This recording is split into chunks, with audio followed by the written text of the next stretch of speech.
born to those who pledged their lives in sacred honor, was smiled upon by God and freed from chains and iron collar. He is held aloft on unity and by history revered. For preserving peace through strength, his wings now reach across 200 years.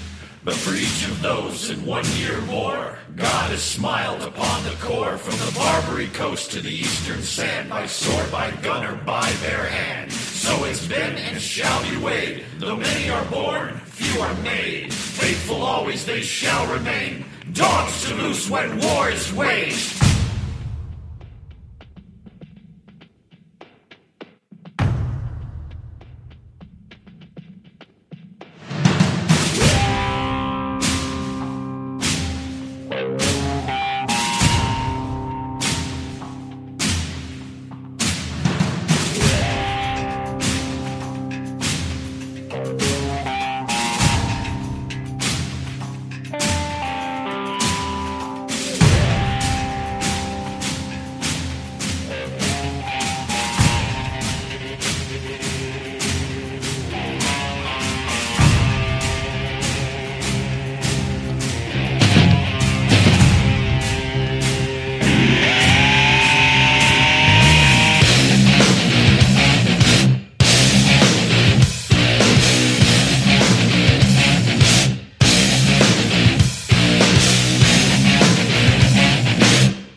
I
Good night, Chesty. Wherever you are.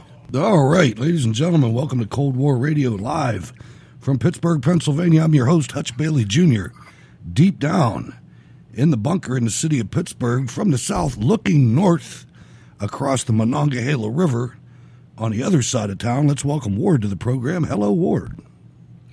Hello, Hutch. Hello. I keep calling it Steel City Resistance. Cold War Radio fans. And it actually is Steel City Resistance. It's just the Steel City Resistance episode of Cold War Radio on Mondays at 8 p.m., ladies and gentlemen. Please follow me on Spreaker. The email is scrtv@live.com. Cold War Radio patron hotline is 412-206-6208. If you want to catch the podcast, you can catch it just about anywhere that aggregates podcasts. The 405media.com plays the program in the morning, every morning. You can catch it on iHeartRadio on demand, RD Elephant, the Cold War Radio app, free in your app store, and for now on YouTube with full transcription or captions on YouTube if you select them. On Twitter, please use the hashtag Cold War Radio to be connected immediately with all of your VFW friends. Please go to steelcityresistance.com where you can catch the research room, become a Cold War Radio patron, and we really need that, ladies and gentlemen. And you can subscribe on Subscribestar, I'm going to talk about in a minute. You can also check out our video page, which shows the video of most of the audio podcasts, and sometimes, like tonight, when there's a story with a whole lot of pictures and graphics and things like that, there's a link to one of our stories in there this evening. Also, you can also go to the Cold War Radio bunker for merchandise, and check this out. Go to thewarriorsong.com, and you can support the makers of our numerous Warrior Song intros. They have their own webpage. That's how many Warrior songs there are. That's awesome. It is pretty cool. I just came across that today. Also, if you'd like to write to the show, ladies and gentlemen, write to Cold War Radio, P.O. Box 96022, Pittsburgh, Pennsylvania 15226. Cold War Radio.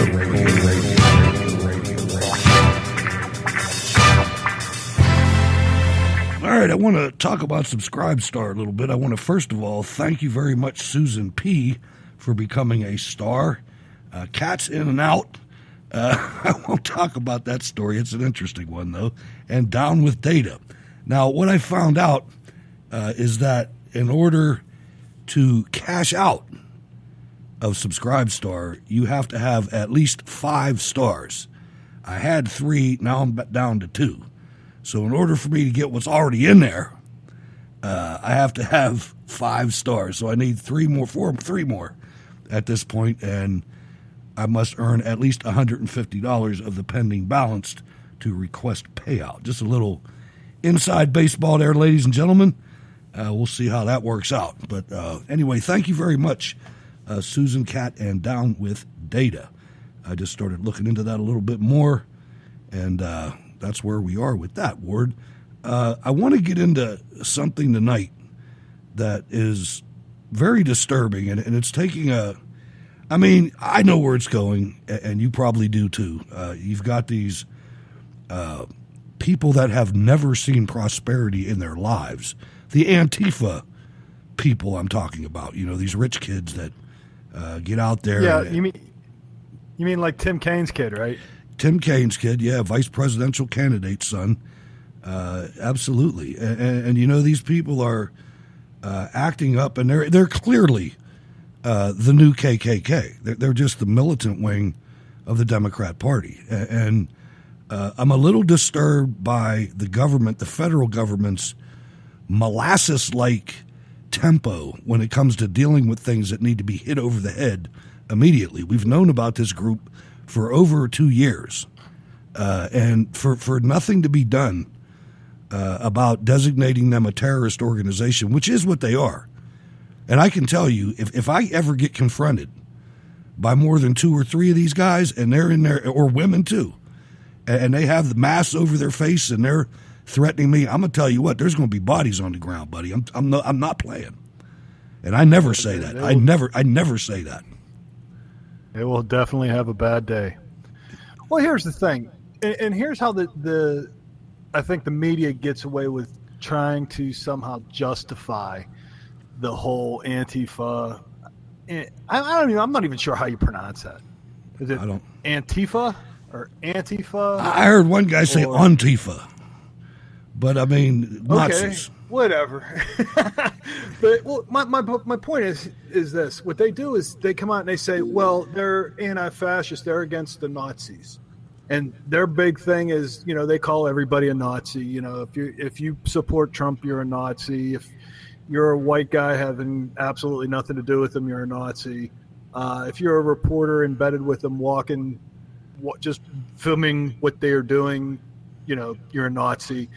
And in this day and age, it's like they're trying to normalize the fact that if I call somebody a Nazi, I can beat them.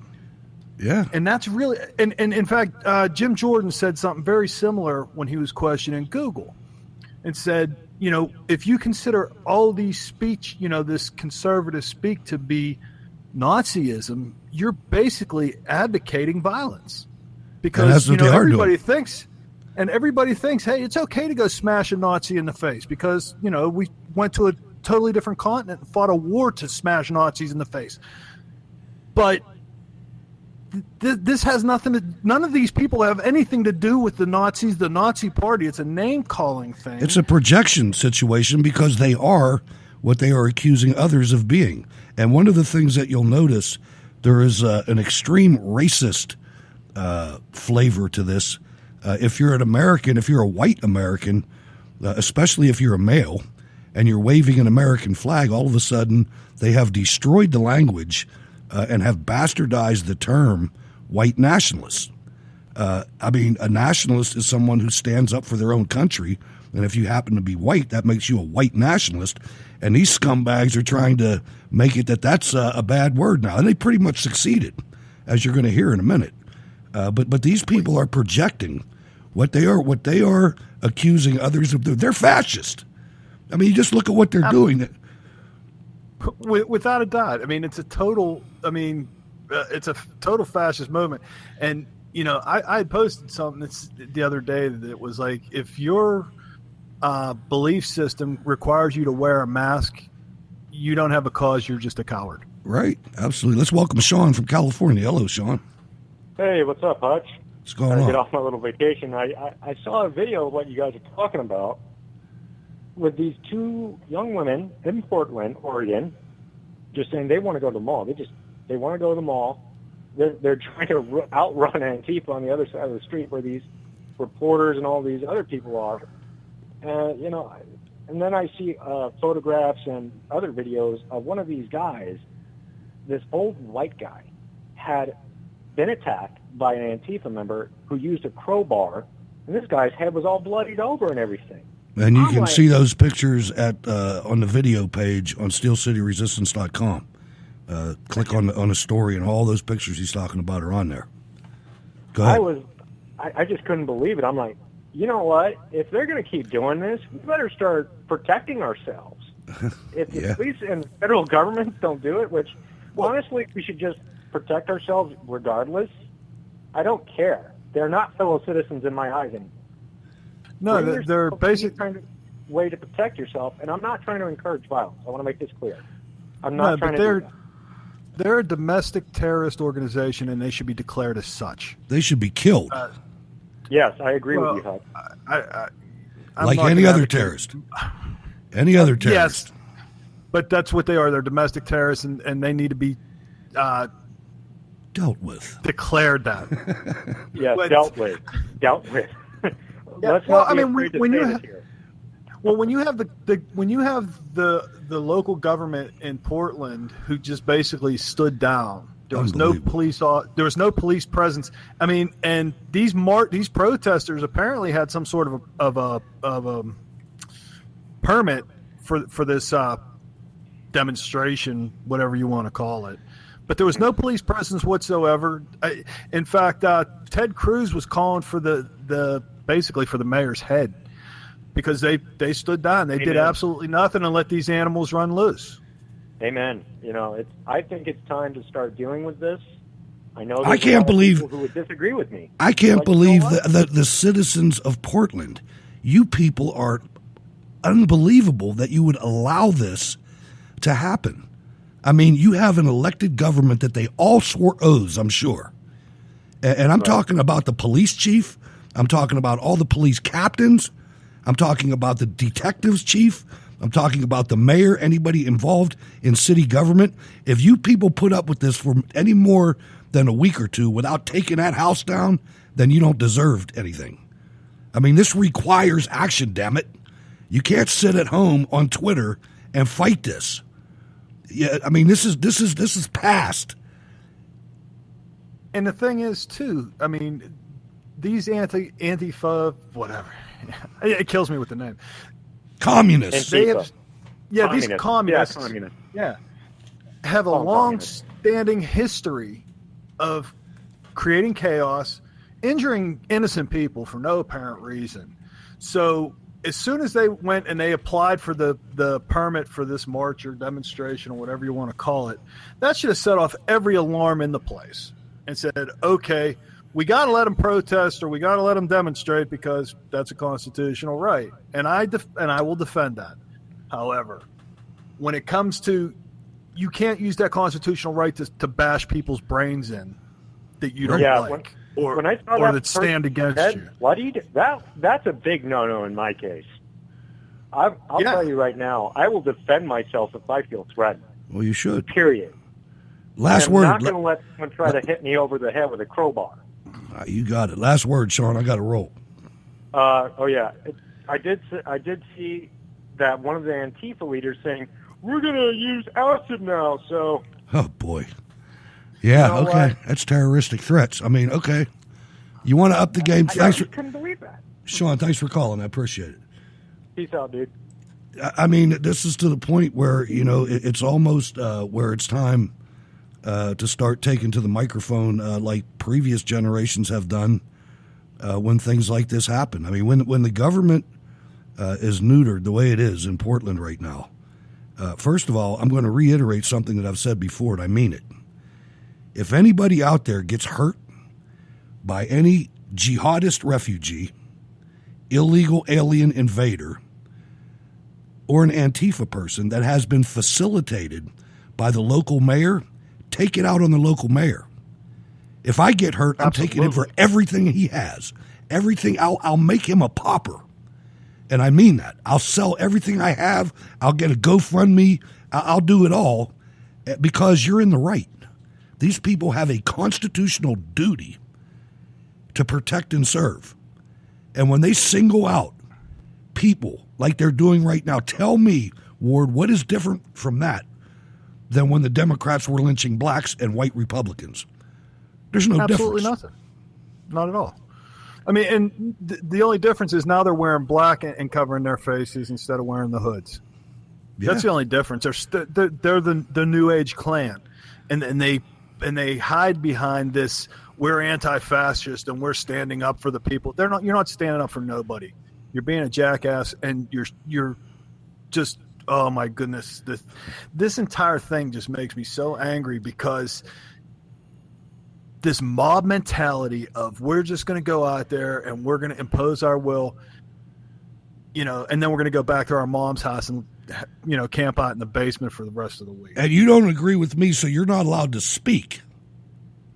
Would you Exactly. like to? That's the thing. And my knuckle hit the iPad. Sorry about that. All right, now the other people that before this is all said and done, and when I say this, I mean this communist upheaval that we have in the country right now. Ever since the president was elected, it really went in to high gear. The press has to pay too. Let's listen to what they think about Antifa in a couple clips, and they're going to overlap a little bit. But let's listen.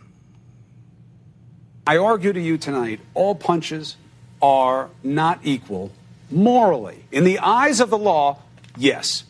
But in the eyes of good and evil, The hell with here's the the law. argument.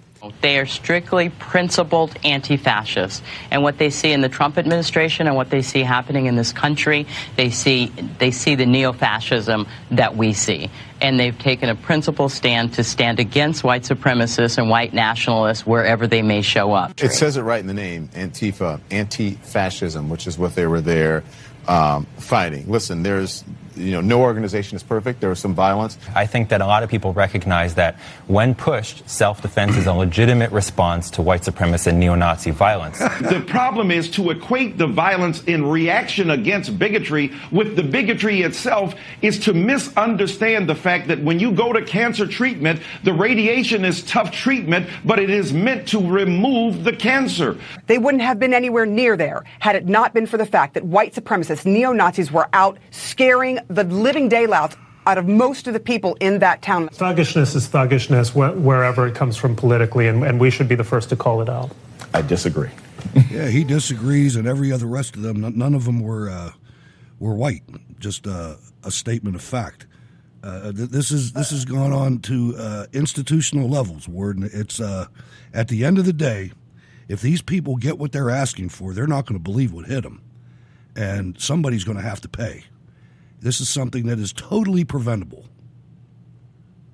Oh, absolutely. I mean, the thing is, you're letting them run wild. I mean, until somebody, it's like all the stuff that they had with, the Trump star in L.A. and whatnot.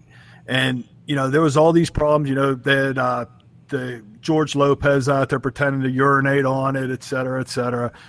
And then the one guy flips out, takes a sledgehammer, smashes it all up. And until they said, okay, well, that's a felony, and you're going to do time. After that, you don't really hear a lot about that, do you? No, not at all. That's what has to happen. Somebody has to step up, cowboy up, and go, okay, we're going to start prosecuting these. And in fact, I read something, and Hutch is going to get to it, and seeing as this is an audio podcast, you're really not going to see the lovely pictures. But apparently the guy that got his head busted open, they've identified the guy that did it. And he ought to go for attempted murder. I mean, that guy's head is gashed open, man. When you smack somebody with a crowbar, and it creases, their skull, you meant to kill them. There's no, I was just trying to get his attention. Well, if that was the case, you almost took his head off. You want to know an irony that's going to slap these boys in the face as soon as they get to the penitentiary? President Trump and his son-in-law are becoming iconic with people in prison because of what they're trying to do for them. And I could just see an Antifa guy going into the middle of this population, and he gets ID'd. I mean, he's going to need every Aryan Brotherhood Nazi he can find to stay alive in there. And it's just. It is. Let's listen to the press. This isn't over with the press. Let's listen to a couple more. The rise of Antifa is synonymous with the resistance of President Trump, but a lack of condemnation allowed the group to flourish. Back in August of 2017, MSNBC host Chuck Todd allowed the group's supporter, Mark Bray, to come on the air and make the case in support of the violent tactics used by the group. The main perspective of Antifa is essentially that rather than simply waiting for the threat to materialize, you stop it from the beginning. Are you an advocate of this sort of confrontation? Yes, I am, yes. Just 3 days later, Todd brought Bray back on air to elaborate on his stance. Why do you defend confronting in a violent way? Well, first, I would contest the notion that I'm that small of a minority. I think that a lot of people recognize that when pushed, self-defense is a legitimate response to white supremacist and neo-Nazi violence. However, Bray's response was too radical for Richard Cohen, the president of the Southern Poverty Law Center. I think it's a spectacularly bad idea to give one group of people the right to silence another group of people. It's contrary to our values embodied in the First Amendment. Exactly 1 year later, on the anniversary of the Charlottesville incident, NBC reporter Cal Perry and his crew were assaulted by Antifa while covering new protests in that city, an event which didn't get 1 second of airtime on the network. You snitch-ass news, bitch. You. What's up? Don't worry about them now. Don't worry about me. Don't worry about them. Yet the normalization of Antifa was not exclusive to NBC, as CNN's Chris Cuomo denounced violence by Antifa, but argued it could be justified. You attack cops, you slap the media, you are in the wrong, period. But I argue to you tonight, all punches are not equal morally. In the eyes of the law, yes. But in the eyes of good and evil. By the end of the month, support for the militant group was commonplace at CNN, with host Don Lemon also defending Antifa on a number of occasions. It says it right in the name, Antifa, anti-fascism. In April of this year, CNN defended Antifa and its mission, saying despite its practices, its overall objective is a noble one. Chris, you and I have talked about this before. I do not make any differentiation between neo-Nazis and Antifa. Just because they claim in their name that they are anti-fascist, their tactics are, in fact, totally fascist. You can talk about Antifa. I've watched them in the streets protesting in different situations, okay? There are certainly aspects of them that are true to a cause. That is a good cause. They want social justice. They want whatever they want in that context. As recently as May, CNN profiled some members of the militant group where they glorified violence and showcased their weapons, all without pushback. I didn't really even think about it. I jumped at him, but I picked him up off the ground and I threw him on the ground, and then I just jumped on him and I started punching him. Oh. I love that these are. I know. I like that. Can I put your time on? I want to ask. You want to ask? Brass knuckles, ladies and gentlemen. And this pink. is I usually have a couple of those on me just in case. Just in case. Blade. I use it for whatever I need to use it for. Point taken. The defense of Antifa largely came after the group posted the home address of Fox News host Tucker Carlson, with silence from news outlets, with the exception of CBS. D.C. police are investigating a group of demonstrators who targeted the home of Fox News host Tucker Carlson last night. They shouted threats, vandalized the property, and posted video on social media. Carlson was at work. His wife was home alone. Supporters of the group claim it shouldn't be defined by a few bad actors, while critics hope the latest act will force the hand of law enforcement and members of the media to address Antifa as what it truly is. Alex Salvi, One America News. Want to see more videos like this? Click on the link below and subscribe to One America News on YouTube. And call your cable provider and kindly demand that One America News is added to your lineup. Call and subscribe today.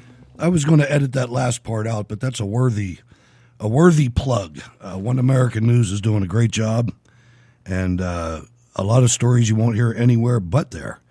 But this is something that's out of control. I mean, it's when you have someone like Tucker Carlson, who is so far above the rest of the pack that he's interviewing President Trump right now as the show is on. You know, for the other networks not to bring that to people's attention is criminal to me. They have an obligation, and they are damn sure not meeting it.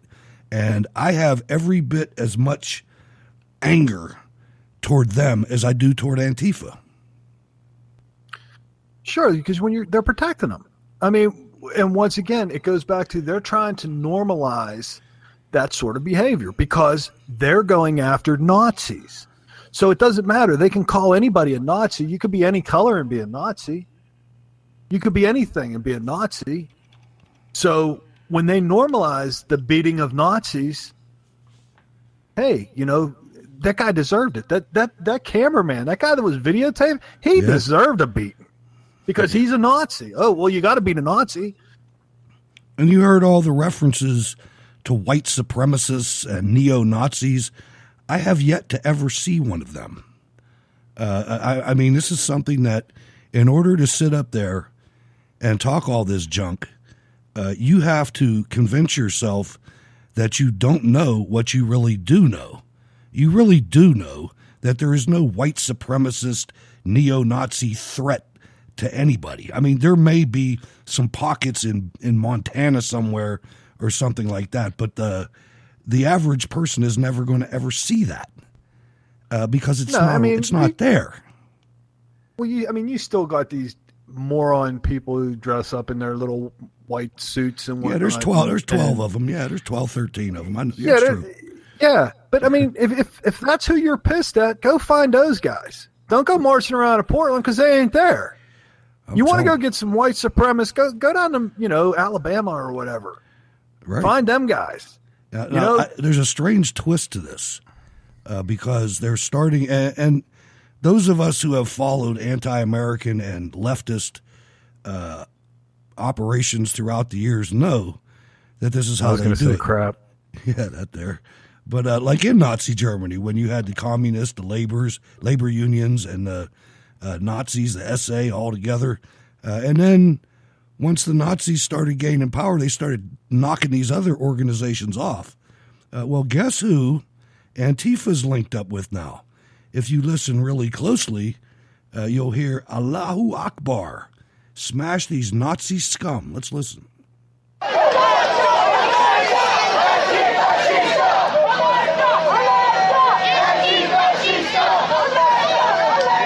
They're screaming Allah Akbar.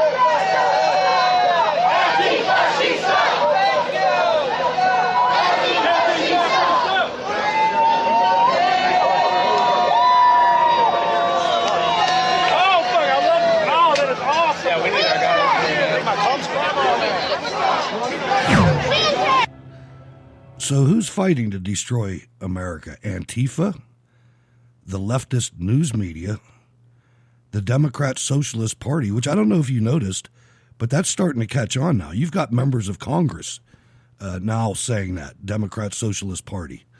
And now you've got the Islamists. So it's a big happy family, Ward. Well, I would tend to think it was option D, Hutch. That's George Soros is all of the above. Yeah, I mean he's involved, and incidentally, Charles, because he controls the media. Charles Koch has even teamed up with Soros in a foreign policy endeavor. I'm not exactly sure; it's pretty new. I only read about it today, but this is something that you see these different coalitions forming, and it's for one reason and one reason only, and that's to put this country back on the road it was before Donald Trump was elected, and to make sure that all the Democrat money is flowing, all the Mexican drug cartel money is flowing to the politicians. I mean, that's what this is, and that's why it's going to be so painful to get rid of this, and it's going to be painful because of the scope of it, if nothing else. I mean, on the one hand, we're all praying for Attorney General Barr. On the other hand, he could be a plant too, and nothing could happen, and we lose the country that way. Or he can be patriotic and true to his word, and a whole lot of people are going to go to prison. I choose to believe that Hutch. Just based on the interviews that he's given, and he seems like the guy that's going to stand up. I hope he is. I pray to God he is, because we really definitely need it. Did you see the story that broke about that too? That the Obama's DOJ had already not pardoned, given absolved them of charges. The lawyers that destroyed the Hillary Clinton's emails. Well, there's no doubt in my mind that they're gonna try all of that stuff. I mean, once the scope of the seriousness, the scope of how far it goes, how many people are involved in it, how many agencies, and what they actually tried to do to this country, once that becomes apparent, the Democrat Party is going to be over. I mean, it just is. I don't know how the media is going to fare. And, of course, I don't know how the Democrat Party is going to fare, but I don't see, the vast majority of people in the Democrat Party, and we've been talking about this for years because we live among them, are normal people. Yeah. They're normal. They're misguided, and they're not paying attention, and they're going after a popularity contest, and they still listen to the media, but they're going to realize, damn, they lied to us for all these years. They really were doing it. There's the evidence. Or we're going to break out into a civil war. They're not going to buy it. They're not going to believe it, or they're not going to accept it. So either way, it's going to hurt. Yeah, but I mean, think about this for a second. Do they really want to pick a war with, you look at the gun ownership in this country.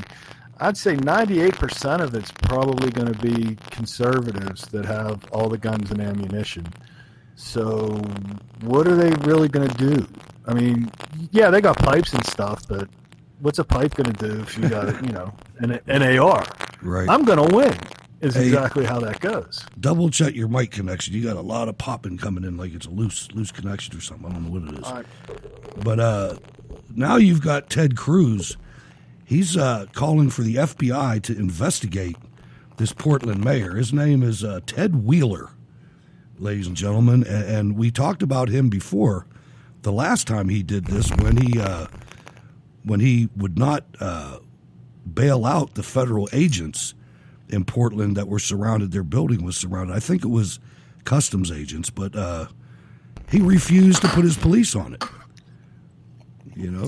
Yeah, and didn't they have to send in the state police? Wasn't that the deal? I don't remember who they sent in. I remember the incident, and I remember it ended up getting resolved. I don't remember the details. I just remember the guy's name. I remember it was Ted Wheeler. For whatever reason, I seem to think that I seem to remember that the state troopers went in to fix it. And that's a good thing. They should be doing that now. I mean, when you have a mayor that's a rogue like that, first of all, they should recall him. I mean, there's no way a guy like that should be able to stay in office. What if it's your group that he decides not to protect? You know? Exactly. So on another note, and I know you'll appreciate this, being a veteran yourself of the Cold War, as I am, watching President Trump in Panmunjom on the 38th parallel in between the two Koreas, going over into North Korea, that sent tingles up my spine. I've been there. I've stood on that ground right there. And I'll tell you, if you've never been there, you've never seen anything like it. There's nothing that can prepare you for Korea. Korea is, at least on our side, is a country that is built permanently for war. I mean, you got North Koreans taking over your microphone. That's for doggone sure. I don't know what's going on. Give me a second. I'm gonna try something. It might disconnect me. So if it does, I'll be back. All right, no problem. But yeah, watching him go across there with Kim Jong-un and giving, and make no mistake about it, I'm not a fool when it comes to Kim or his predecessors. That being said, he was educated in the West, and I can't imagine anybody wanting to continue the mayhem that is North Korea. I mean, it's just it's a no-win in the Hermit Kingdom. Even if you do win, it's a no-win because you have nothing, and your people have nothing. And to be able to break that stalemate, well, first of all, even just what he did already, and you look at the media, and you look at the leftists, the communists, and they're taking North Korea's side over the United States. I mean, I can't believe there's so much negative press. Of course I can. It's an election season. I know that. But that was historic. That wasn't even small time. That was historic watching that. I mean, if you didn't get a chance to watch it, you need to go on YouTube and find it, because just the actions of the photographers alone tell you all you need to know. These people are running around just crazy, making sure that they just saw. Good. Because they just saw history. I mean, that was the most awesome thing that I can ever. I mean, he's the only U.S. president to set foot on North Korean soil. How awesome is that? I mean, talk about like a boss. That takes like a boss to a new level. I mean, watching that. Oh yeah, he rolled up through the DMZ. I mean, and you know that Kim had snipers, as well as we did. Of course. I mean, there's no doubt in my mind that we had snipers trained on Kim as well as, but you know that he did too. You know, and he still walked up to the DMZ and he shook his hand, stepped across the line. I was like, my man. Yeah, me too. That was just straight up gangster. It was. I mean, is my audio sounding better, guys? It sounds. It's not popping anymore, but it sounds like you're on the phone. But it's fine. It'll work. But yeah, it was to watch that, and I was there for a couple years, and there was no hint of that. And Reagan was president at the time, and we knew that we were going to be here forever. I mean, we had permanent facilities there and everything. I mean, it's to see that it's such a smart move. It just makes you look. I'll tell you, there was two things, Ward. One was that, and the other was this morning when I looked at my retirement portfolio like I do one time a month. That's the only time I look at it. And I looked at the performance of that thing, and I'm like, you know what? We don't need to elect any more politicians president. We need to find businessmen to do this. These politicians are stupid on both sides. All they're looking for is themselves. They're not paying attention to anything that's going on. Look how easily he got the Mexicans to stop the immigration caravans. I mean, everything he touches. Yeah, well, here's the thing. He goes in, and the media's not giving him any credit. All right?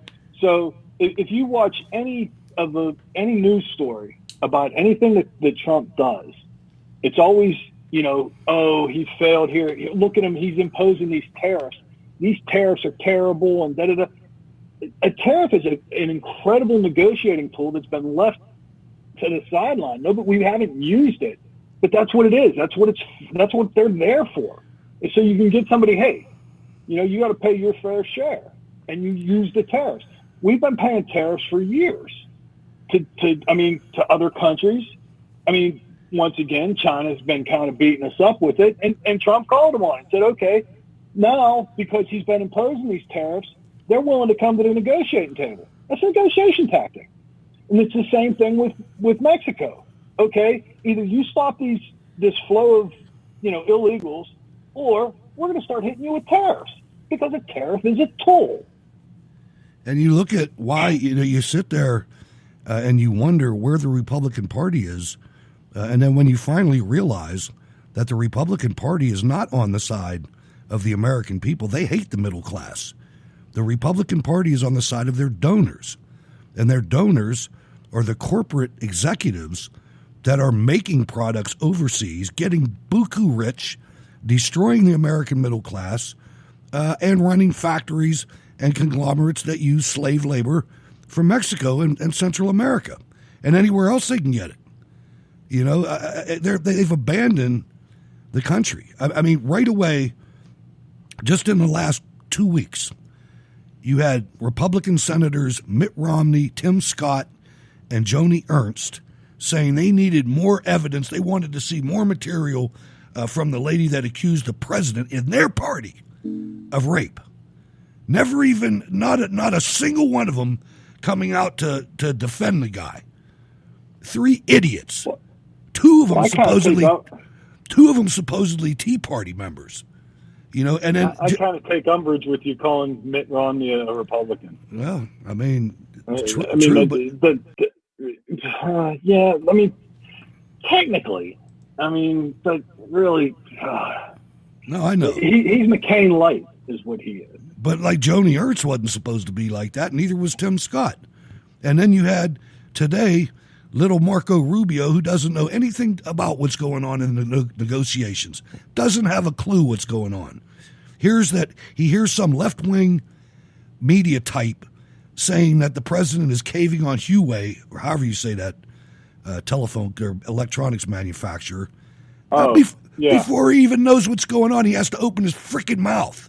Why don't you just go in your office and have reminiscence of your father being a bartender in a hotel? Because that's all you are. You're a moron. I can't stand Marco Rubio.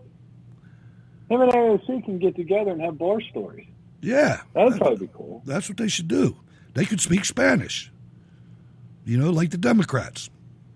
I'll tell you what. I don't see it on there. So we got to talk about this real quick, because I didn't get a chance to talk to you about the debates. Right. And I turned it on right as the first one, as Beto O'Rourke starts speaking Spanish. And at the time I thought, what the hell are they doing? I guess they don't realize they're running for the president of the United States rather than the president of Mexico. Because the next 3 people all start speaking Spanish. I'm like, what in the hell is going on? It's offensive. And then the second one, I had to turn it off because you know what? I decided, I just can't speak communist. And that's all they were talking. We're going to give this away for free, that away for free, and it basically, and I think it was the New York Post had a thing, and it had the picture with them all raising their hands when they asked them, whose plan would give illegal aliens free health care. And they all picked their hands up, and I think it was the New York Post said, "Who wants to lose the election?" Yeah, it was. Because that's what it is. Because there's nobody in their right mind is going to say, "Yeah, that's a good idea." They're stupid. The problem is, well, no, it's not stupid. With dating, with the, I figured it out today. I figured out the Democrats today. I meant to tell you this. This is awesome. So what they do is they have this reality distortion field among them that says, okay, I understand that there might be a law against this, but if it hurts my feelings, that law doesn't apply. And I figured this out because I watched this lady talking to Steve Crowder, and she was trying to explain how Trump was a fascist by saying that he was letting the illegal immigrants, wasn't letting the illegal immigrants across the border. And Crowder says, of course he's not, because that's the law. Well, the law shouldn't be like that because these people have feelings. No. Well, you heard Michael. You heard Michael and Cuomo. they're the party of the feelings. You heard Cuomo. He said that all punches are not equal. Yes, under the law they are, but not morally. Well, what do you mean not under the law or not? Do we have a law and order country? And here's what I'm going to predict. I think that the saturation of this Antifa beatdown of this homosexual reporter, conservative reporter, Vietnamese guy, I think the fervor is just so powerful that he's going to have to do something. And he might, I've heard rumor, and I wish I hadn't heard this, because if it's true, why in the hell do I know? But I've heard that maybe on the 4th, that's when the ICE raids are going to start.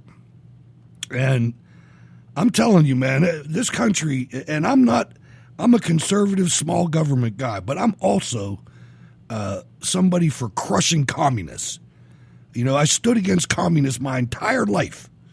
And to watch these people take over my city, for one, and others, it's heartbreaking. And I would have no problem seeing these people, these groups, busted up and broken apart, because they're against everything that America stands for. And I think that the communists in the media and the Democrat Party are in for a rude awakening at some point in time, because I can't see, other than maybe the Broward County Sheriff's Office and the Portland Police Department.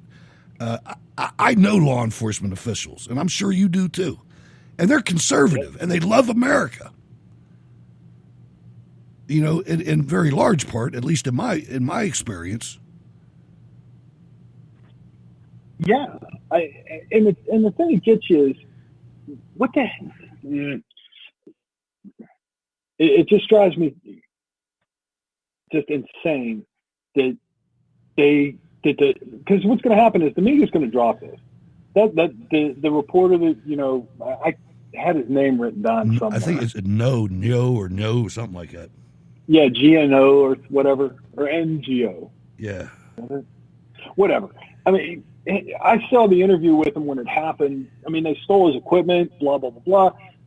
But it was in the media. I think that happened Saturday, right? Saturday or Sunday. It was either Saturday or Sunday. I'll bet you by Wednesday it's not in the media anymore. But it'll still be on social media, and it'll still be on social. But what I'm saying is the mainstream's going to drop out like a hot potato. Did they even report it?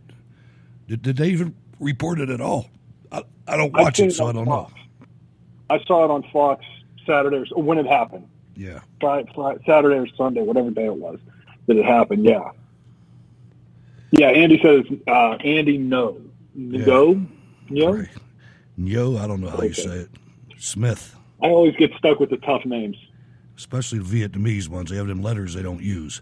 They don't pronounce. But, and we're going to pay attention to this for sure, because I'm sure there'll be something here in this city. We're no different than Portland, other than the fact that I don't think Pittsburgh police would stand down just because the mayor told them to. I don't. I think they would. I just don't see that happening. I think they'd arrest the mayor first. But we'll see what happens. Now, another area that you're seeing, and we spoke about it just a minute ago about the Democrats speaking Spanish at the debates. It should be very clear to Black America that you're being replaced, folks. You're being replaced. They're not talking to you anymore. They're talking to the Mexicans. They've given up on you the same way they've given up on white workers. I think part of the reason, though, is because the African American community is starting to turn their backs on the Democrats. And the Democrats have offered them so much free stuff and for so long, what else can you give them? You know what I mean? So now it's like, well, we got a whole new, a whole new minority group that we can go and we can bring in. Right. And, that'll fix everything. Except for the blacks. So let's listen to Joy Reid from CNN. She has one of these intellectual black guys on there. I don't even know his name. Never seen him before in my life. But I want you to listen. It's a very short clip, but he describes what blacks who don't vote for Democrats are. Donald Trump Jr. talking about whether or not Kamala Harris is black enough is like me talking about whether or not Idris Elba is hitting the gym hard enough. It's dumb. It's ridiculous. Obviously, look, there's always going to be, 5 to 10 to 12% of African Americans who have their vote colonized by the Republicans or by Russia. And that's just, look, you can't free everybody. So, that's just going to be a thing that happens, and we have to try hard not to overreact to your black Republican friend telling you that Kamala Harris isn't black enough. First of all, he never said that. She's Jamaican. He said she wasn't African American. But that's ridiculous. Jamaica. Her parents were from Jamaica, yeah. She basically told you she smokes weed and everything, so, whatever. But her timelines are, she lies. There's no difference between her and Elizabeth Warren other than the color of their skin. They're the same person. They both lie through both sides of their mind. Except Kamala Harris. Kamala Harris is a house wrecker, though. Kamala Harris slept her way into the California government with Willie Brown.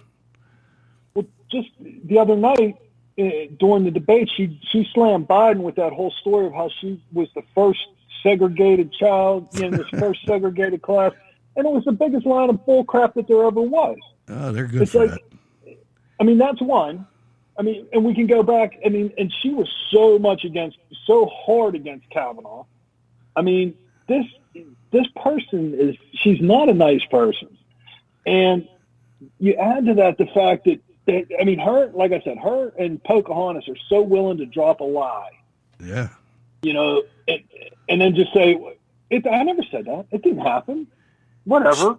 That was so spontaneous. The whole thing about her smoking dope and listening to Tupac when she was in college, except for the fact that she would have been graduated for 10 years by the time Tupac released his first record. It's crazy, man. It really is. And but it was so spontaneous because the next morning there was T-shirts. I was that girl with a picture of her. Come on, man. Really? She practiced that for 2 weeks. Absolutely. She went in there. The thing with her, though, is because she was an ex-prosecutor, she knows what's going to be said, and she scripts her stuff. That whole thing with Biden was scripted. The whole line that she dropped, we don't need to be having a food fight. We got to put food on the table. That didn't come off the top of her head. Especially in the best economy that we've had in 50 years. And you're going to talk about putting food on the table. Can you get a little bit more less genuine? Yeah, watching the debates, and I use that word extremely liberally, because liberally being a pun intended. What was their platform? Really, they didn't. Nobody said, "I'm for this," other than "I'm for giving stuff away." That's it. I'm for giving all student loans. No, I have a problem with that, and I said that on the show last week.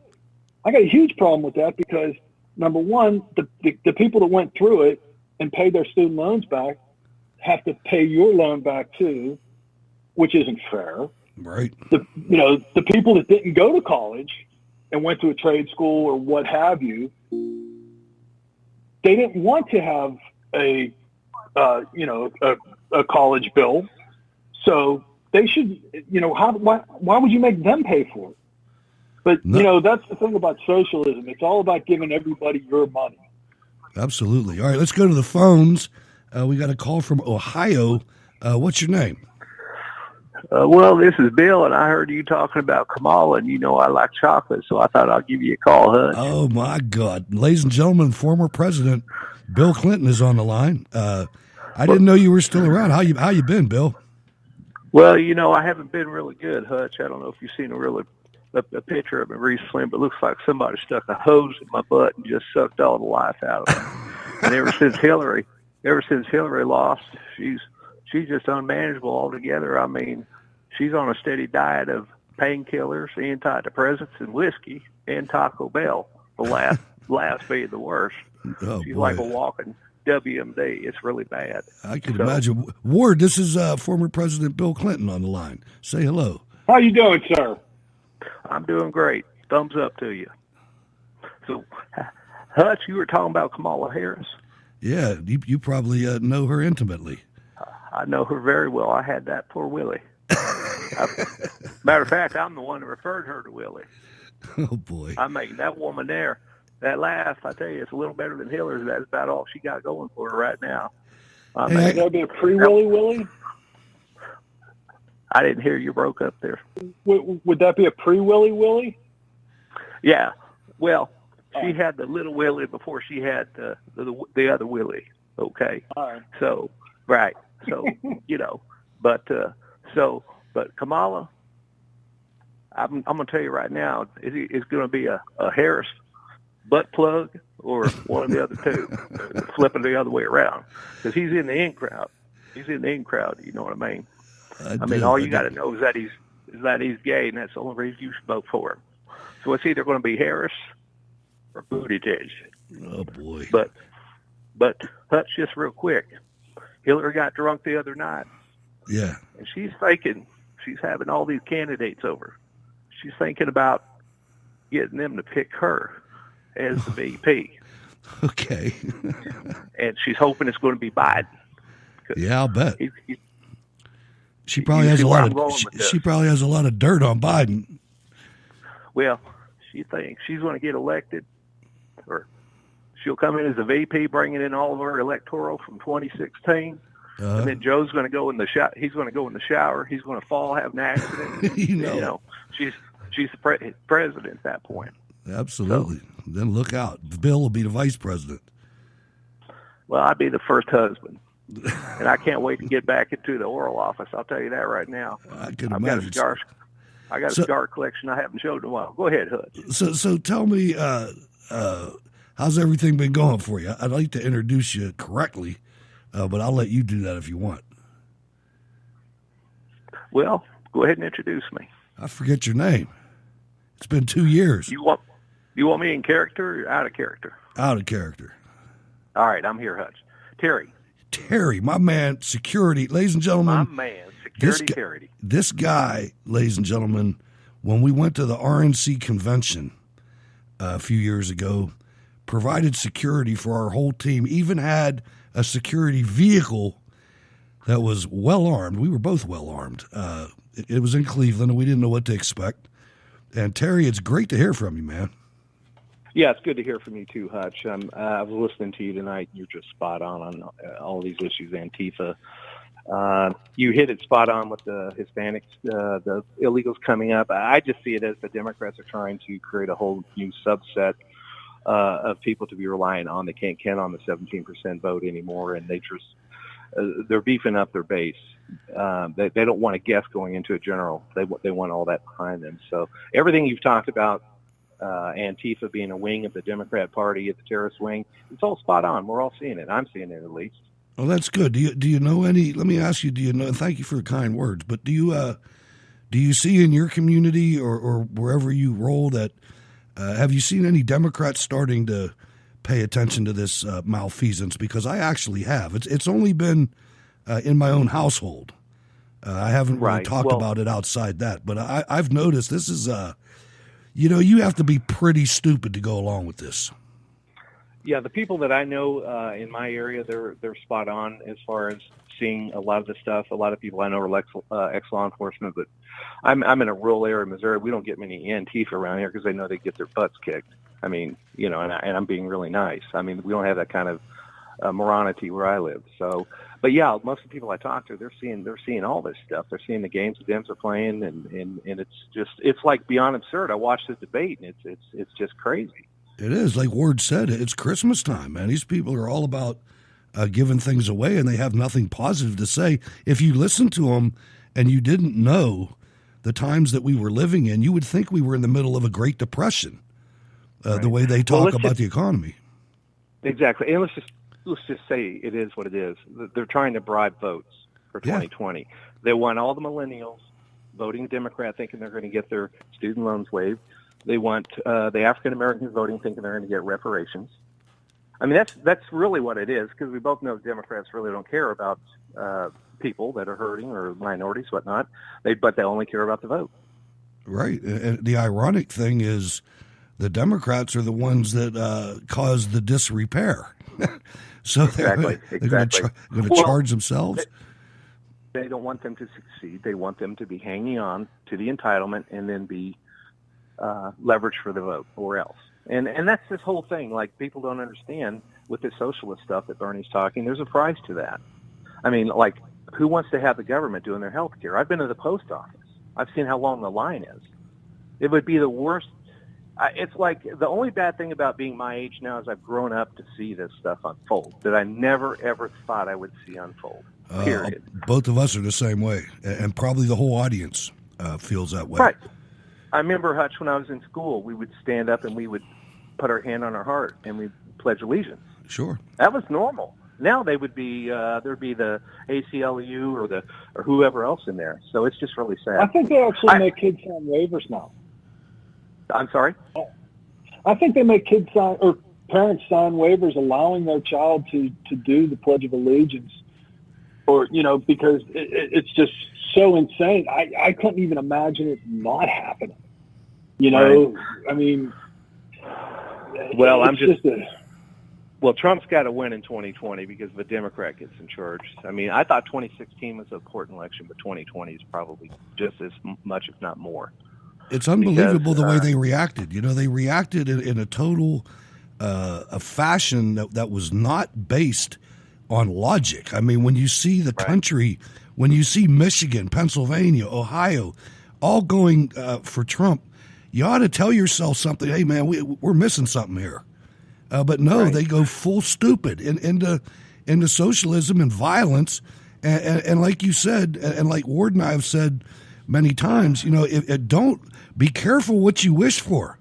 If you get my old ass outside, you got a problem. Exactly. Yeah, exactly. They're getting to the point, and you know me, Hutch. I mean, I'm retired Leo. Right down the line, middle. But these guys are starting to get a little bit in the so stupid zone that it's like it's getting to be okay. I've been patient for a long time now. I just don't know how much more I'm going to be patient. You know what I mean? I'm not talking about going James Hodgkinson on somebody. I'm talking about they're starting to get to the point now where any reasonable person is looking at all this unfold and they're saying, well, somewhere down the line something's going to happen, and it's not going to work out well for them. It's to the point where you're going to see somebody promoting a field trip to Portland. Exactly. And that's going to happen, man. I mean, it's just you watch. There's certain things that you watch that make your stomach turn. And I'll never forget the day that Rodney, that the truck driver got his head caved in L.A. Rodney Kingston, yeah, Reginald Denny. Wasn't it? Reginald Denny. Reginald Denny. I was up in north central Pennsylvania at my fishing camp, and I was in a bar eating lunch or eating dinner. It was in the evening. And I'm watching this on the news, and I almost threw up. And you see these things happening with Antifa. We had our little Occupy Pittsburgh moment here a few years ago. You see these things, and it's just sickening. to watch this. And now you have, when you have a mayor and a police force that doesn't stand up, it's like, wow. I mean, go ahead. Well, he's the commissioner, too. I don't know if you knew that or not. Usually it's a mayor. A big city will have a police commissioner, and then he oversees the police department. He acts kind of a buffer between the two. But this guy is kind of like the Jerry Jones running the Cowboys, not to use that analogy. But, he's right in the middle of it, and you should have a little bit of a firewall before him. And so, which means all of his superiors are going to be aligned with him politically. Right. And I think the guys with the boots on the ground, a lot of them probably really good cops, and there's the ones that probably are, probably not want to I'd make leave. the grass mad. I'd be gone. Man. Yeah, I would too. I'd find I another. couldn't even live in Portland. Right, I'd find You know another what? city. Go ahead, Ward. Hutch, I just had an idea, sitting here and listening to you guys. And what we should do is start a petition up on whitehouse.com or .gov or whatever it is, where you can create a petition and say, okay, we want Antifa to be declared domestic terrorists. Right. And I think if you get, 25,000 votes or 25,000 signatures, something like that. 100,000. 100,000. 100 grand? Yeah, but I'm sure we could get 100,000. I'm sure too. No problem, especially this week after this guy got his head kicked in. I'll tell you the person. That's what we should do. And then make the White House come out and say, okay, they're terrorists. There's no difference between what they do and what the Klan does. Right. I mean, I know in Georgia they had went down and they started something in the police department down there, unmasked them all. They said you can't do anything unless you're unmasked, and you got to leave your clubs and you got to leave your little backpacks and leave your little Slurpees in your mace, and and they just they just totally just destroyed their whole thing because they they get like they get in their little uniforms and they think they're badasses and they're really not. Did you see what they did? And I got to let you go here, Terry. But did you see what they did with the milk? You heard of the milkshaking of Nigel Farage with concrete. Yeah, they mixed it with lime mix, with lime coat. Yeah, who does that? that? They're sick. That stuff burns, man. I used to work with that stuff. Right, they're like 8-year-old adults. Yeah, and they need to be taught a AOC, lesson. AOC went from junior high straight to Congress. I know, what I it's mean? and then wants to bitch. It's the same principle. And then wants to bitch at Ivanka Trump, who's been a CEO of multinational corporations since she was about 12. Exactly. I mean, it's unbelievable. She tries to, diminish her. Well, it's good talking to you, Hutch. I just want Terry, to call in real quick. I hope you call back, man. I didn't realize you were listening to the show. I missed you, man. Well, I miss you too, Hutch, and just had a lot going on, but I just want to plug in and see what's happening, and I'll call in again. All right, thank you very much, Terry from Missouri, right?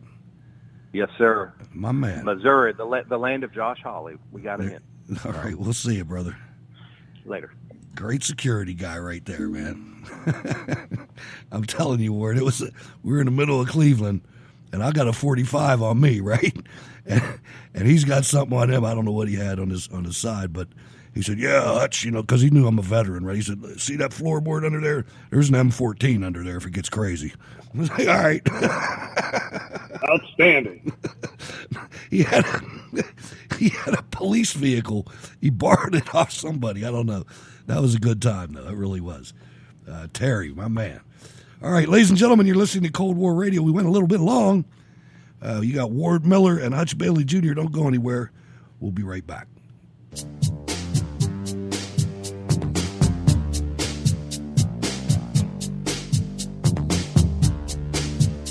You are listening to Cold War Radio. You got to see Biden? Yes, I did. You can look at me. Obama, 2012, he's going to win, baby. He's the man. Biden was down here, and it was awesome. Yeah. Go, Obama! What do you like most about the Obama administration? That, let's see, healthcare. Yeah. And schools. And what else do I like about him? I like everything about Obama, basically. What does it mean to have Biden out here walking? Greatest day ever to have Biden here, man. That was the best experience ever in my life to see him in person like that. What went through your mind? Did you get goosebumps? Oh, yeah. Big time, man. I love Obama, and I love Biden, too. Because Biden's all business. He's all business, and he'll tell you how it is, and that's why I love him so much. I appreciate it. And I love Obama! Yeah! Go Obama! honoring Cold War veterans. After World War II, the United States and the Soviet Union began a 46-year-long struggle for political and military supremacy known as the Cold War. Soldiers of both sides did not do battle directly, though thousands of Americans were killed, wounded, or went missing in operations during the Cold War, separate from Korea and Vietnam. During these tense relations with the Soviet Union, generations of American servicemen and women stood ready at ambiguous, politically sensitive listening posts, anticipating the first strike. Neither side wanted to unleash the world-changing devastation that brought them to the point of mutually assured destruction. Standing fierce in the face of an overwhelming enemy, these veterans answered the call, drafted or volunteered, as America needed its guardians of freedom, and they were there. The U.S. government has never formally recognized the Cold War or its veterans.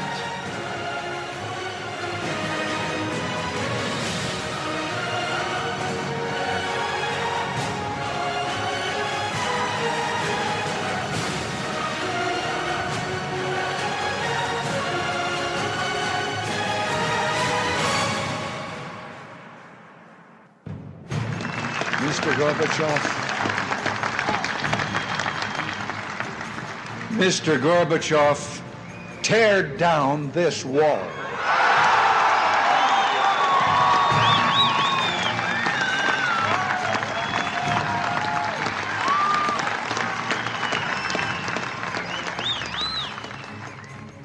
Many Americans died in operations that remain, even to this day, unacknowledged. That entailed heroism and loss that have yet to be revealed to a grateful nation. We should remember and honor those whose sacrifice brought about a victorious conclusion to the Cold War, to the enormous betterment of the United States and the world. Because a considerable part of the Cold War was covert, 20 million veterans served without fanfare or appreciation. Cold War veterans have been denied respect, remembrance, and recognition for too long. It is past time for our country to say thank you.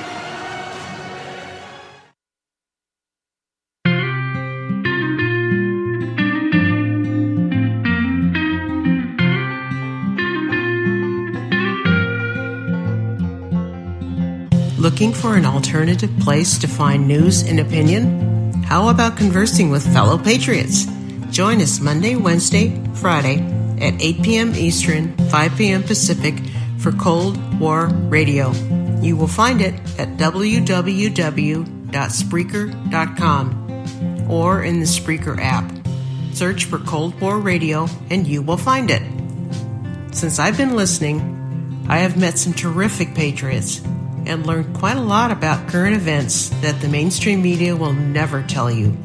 Please come and join us. Be inspired. You will feel right at home in our Spreaker chat room.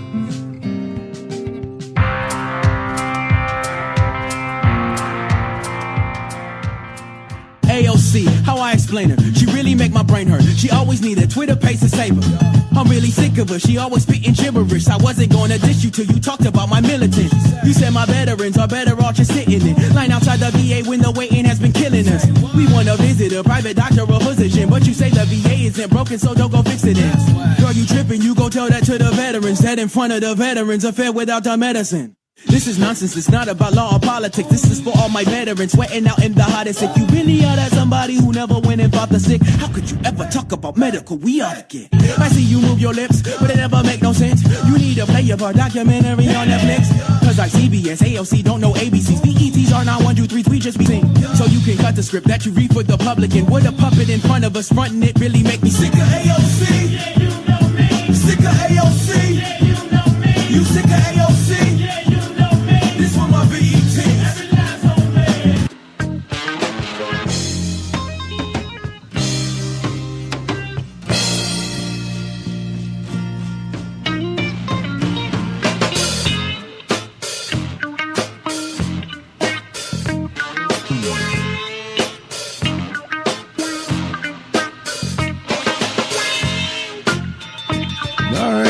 back to Cold War Radio, ladies and gentlemen. I'm your host, Hutch Bailey Jr. I got Ward on my wing. Ladies and gentlemen, we had a good time last night on Sunday. We activated the party line, and a bunch of people all came on the line at the same time. That's always fun. After I had to keep trying to mute people, it was going crazy there. We had a good time, though. We also had the Road to Majority with the Faith and Freedom Coalition this weekend, and I want to wrap that coverage up. We have a Virginia state senator named Amanda Chase, and she doesn't play around. Mona Salama, ladies and gentlemen, Road to Majority this weekend. Hey guys, back at Cold War Radio. I'm here with Virginia State Representative Amanda Chase, and she's going to talk more about what district she represents in Virginia, her policies, and why it's kind of controversial. And like even the New York Post wrote about it. The news went to New York. And the reason why you voted for the Equal Rights Amendment, you're going to talk more about that. And then you're going to talk about being a Trump supporter. Absolutely. So yeah, I'm Virginia State Senator Amanda Chase. I represent the 11th Senatorial District, which represents Chesterfield, most of Chesterfield, Colonial Heights, and Amelia. I'm in my first term, my first 4-year term. I'm up for re-election this year. And, the folks from home sent me here to make a difference, and so that's what I'm doing my best to do. So your question had to do with the so-called Equal Rights Amendment. Yeah, can you tell our viewers what's the Equal Rights Amendment exactly, and why is Virginia so opposed or for it and things like that, and why you voted for it? So I voted against. Voted against. Right. Sorry. Yeah, but so I'm all for equal rights. I'm all for equal rights, but I don't think this is the venue for that. I don't think this is the vehicle for that, to be honest. And what does it exactly entail? So the so-called Equal Rights Amendment is, in my opinion, a Trojan horse. It's one of those things that sounds good, but it's really not. And so, what I would tell you is that this is a failed amendment that came up in the late 70s. And it's actually failed, and in order to reintroduce it, it's supposed to be reintroduced in Congress, not at the state level. It would be the equivalent of saying that if a county felt very strongly that we should go to war, that they would appeal to their Board of Supervisors. Now, we know, even though we may not remember our history, our government, that might not be the best venue for that. You don't go to your local Board of Supervisors and ask to go to war. It's that same analogy with this so-called Equal Rights Amendment that failed. It is not properly before, first of all, it should never be before the General Assembly and a state legislature. That is something that the liberals are pushing. That is really should not be, and they're pushing to ratify the Equal Rights Amendment, saying that they need 38 states. That's false. That's not true. It actually has to go before Congress. Having worked for 3 congressmen, I know this. And the only thing that would happen if it did pass in the state, it would just be like a note that's sent to Congress saying Virginia would like this to happen, and they really don't. They disregard it. Doesn't really have a lot of power to it, to be honest with you. So it hasn't passed, or it has passed, or still it in has the not. full? Okay. It did not pass in the Virginia General Assembly. It passed the full Senate. Okay. But it did not make it out of a House subcommittee, and for a number of reasons. Number one, it should never have been before the Virginia General Assembly ever. If it is the desire of people to reintroduce that amendment, they need to do so in Congress. But also the thing that I would note, if you look at the actual text, the context, the actual wording of it, there's no mention of female. It just references sex. And it didn't even define what sex means. Sex can mean anything nowadays. We have to define. Is the bill 1,000 pages? It is not, interestingly enough. It is not 1,000 places. But it never mentions female. It never mentions women. It only talks about sex. But it never defines what sex is. So all these women across the country are crying out for equal rights. And I get it. And I support equal pay for equal work. That's a federal law. The Pregnancy Discrimination Act, which is a federal law, I support all that. I want women to be treated equally as well. But that is not the venue. We already have federal laws on the books to do those very things that it is moving in a much better direction. We still have a long ways to go as women to have everything that, but we are making great strides. But I would just say the Equal Rights Amendment, I did vote against that. I introduced something called the Equal Rights Affirmation, which would affirm women and talk about what all we have been able to do since since women's suffrage and empowering women. Exactly, and all that. So I get it, but this is not the venue. And women need to realize that, and they need to understand what it really is instead of this surfacey Trojan horse talk that you're getting from the left. It is not what people think that it is. And what are your colleagues saying about the one that you're trying to pass, that affirmation bill? So what happened was the bill passed the full Senate. It passed the subcommittees in the House and then got to the floor, and a delegate actually substituted the Equal Rights Amendment on top of my bill. And so the GOP House appropriately redirected it to another committee, which actually killed the bill. Wow. And is this the reason why you carry openly in the floor? I read this article in the New York Post, and I was just like, this girl has balls. But I gotta give you credit for that. And I just want to know more about your gun laws in Virginia. How is that? Is it carry conceal? Are you allowed to open in certain places? Because in New York, it's banned.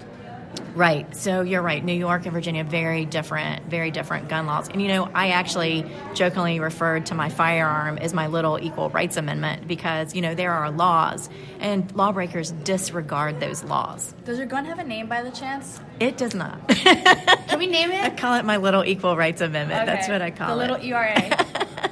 But I jokingly referred to that. But, look, not everybody wants to carry, and not everybody should carry, but they should have that constitutional right to carry if they want to. I know a lot of my friends who don't want to carry. They don't feel comfortable with the gun, and you shouldn't carry if you don't feel comfortable. But don't tell other women that they cannot honor their constitutional right to carry a firearm and honor their Second Amendment right. And in Virginia right now, we have a governor who has asked for us to go into special session. And I will say, my heart goes out to the Virginia Beach victims and their families. It was a horrible tragedy. So many lives were lost. And I will tell you that gun violence is a great concern of mine. I don't like gun violence any more than the other side of the aisle. That's one thing we agree on. We need to do more to reduce gun violence. But the way that we go about and do that is so important. I think gun-free zones are disarming citizens who are law-abiding citizens. That's what these gun-free zones are doing.